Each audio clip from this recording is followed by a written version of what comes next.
This is day 6 of our trip. Here's the breakfast line. And there are our trusty steeds.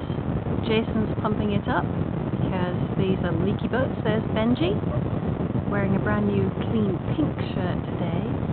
But we're in search of the grappa. So here we go. Here's Jackie. She's just used the facilities, washing her hands. And let's see where they've put it today.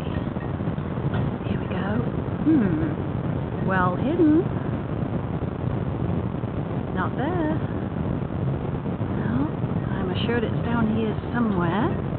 So let's go a bit closer. Whoops, watch your footing.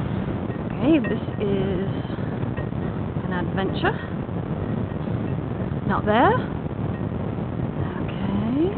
Whoa, a cave.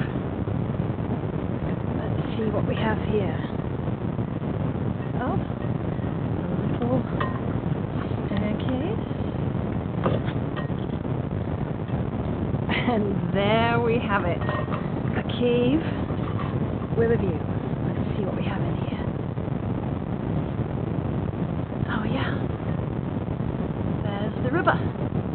So you can sit and you can do your business and you can listen to the Colorado River. And out. And there's the view of camp. Another wonderful facility.